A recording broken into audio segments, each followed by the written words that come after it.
prime bananas that I'm used to. I'm gonna have to get used to slumming it soon because I have 0 bananas up there, but not for long. Finally, I'm gonna have some bananas to start fixing the soil, because I really believe that bananas fix the soil. I could take this one off. This is a prime example of one I would take off. But this tree here, this biggest one where you're gonna get fruit, is gonna have a small rack when you do that.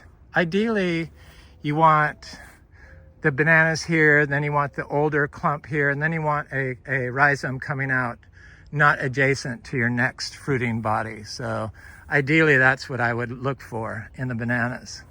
But here's a prime example of a banana that I removed the pups off of with a small rack. I don't even think it has, yeah, it has 1. There's only 2 there. So that's what happens when you dry farm and you remove the racks all the time. It makes sense. It disturbs the soil and disturbs the biology. Oh, that bird came right for me. I love it. I love it here. It's a shame we're going to sell. So it looks like it's possible that this is going to become a regenerative agriculture school, which it's like right up my alley. And so we'll see. We'll see.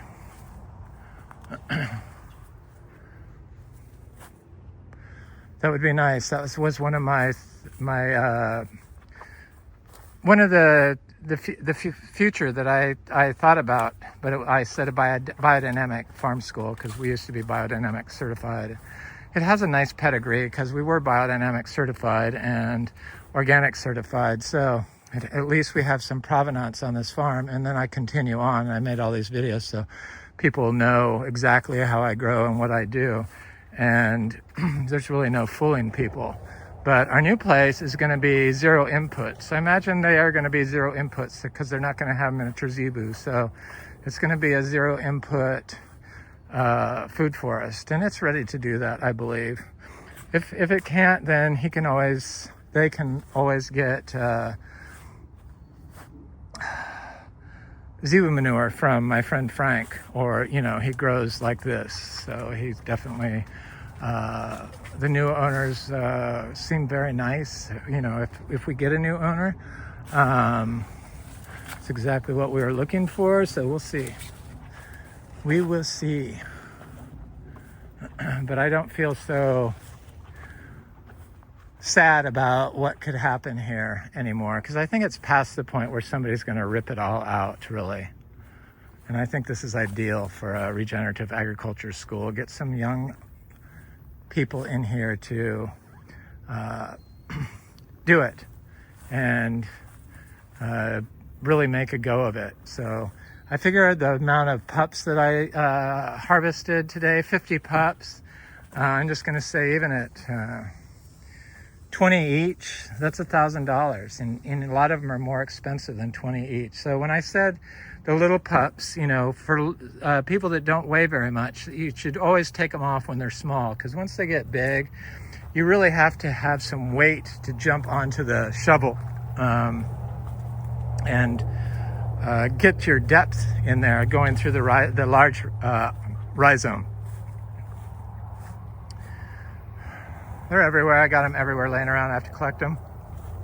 But I'm going to cut the other 50 off tomorrow. Hopefully I can get it done before noon. I love that I can do it so speedily, but that's what happens when you propagate 500 bananas. You get good at it. And it's not a problem even for this 63-year-old person, soon to be 63. So here's the one I have in the ground that is ready to go. And I cut around it, so I just take this shovel and I put it there and then hit it down as far as it could go. That's as far as it could go. And then I do it all the way around, very close to the plant. And the first one I do is always adjacent to the mother tree. So the tree it came off to, so right there. And sometimes it's very hard to get them to go in there. So that's what I mean. You have to really be heavy, I think, to get the shovel in deep. So always do them small. So here it is. It's nice, and our soil is really good. Look at this stuff. All aggregated sand. I mean, it's insane because it's dry. This used to be all white sand. Now it's like mineralized carbon. It's really nice stuff. Very dry here, but I transplant bananas in the drought and they do just fine. I don't really set rules on me of when you can harvest and propagate bananas or any other fruit tree. If I'm in the mood to plant it, I plant it. And that usually happens during drought a lot of times because it's less humid. So I don't have them die here. It'll be interesting to see if they grow fast there. I'm bringing my wheelbarrow so I can add zebu manure to them because that will make them go. But they will definitely make the farm up there healthier. And then I put cassava in for the compaction. Hopefully it can break up a lot of that compacted sand and fix our issues because it's very compacted. So as much cassava and bananas as I can put around the system. It's not all going to be food for us. You'll see. I'll do a video up there of it after I've planted most of them. And this cassava I just break off, of course, and then stick it in the ground. I'll have to use a shovel or a pickaxe up there because it's just so damaged. It's so compacted. It's like rock almost. But this place was like that in a lot of areas. A lot of it was not compacted, but it was still just white sand. And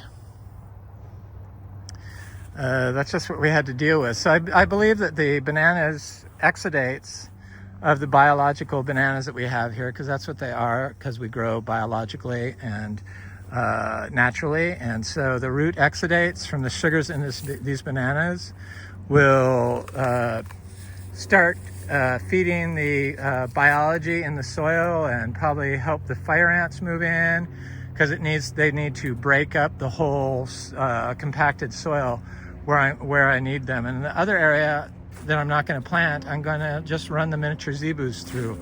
So I'll be able to see two different areas of progress. But I'm really excited to see what happens up there. This place is truly amazing, and it needs to go to become an amazing spot in the future and provide fruit and knowledge to people in Florida that want to grow regeneratively. So that's good. I feel like my mission is accomplished with this place, and I'm gonna miss it, but hopefully I'll remain friends with the new owners and give them guidance or advice or plant ID, whatever they need. I will be available. But I feel like things are moving in the right direction for regenerative agriculture finally. So I'm excited for Frog Valley Tropical Fruit Farm, and I got to start digging up some ginger also. So I got to get back to work. My arm hurts and my knee hurts and my foot hurts, but I'm okay. I still have energy, thank God.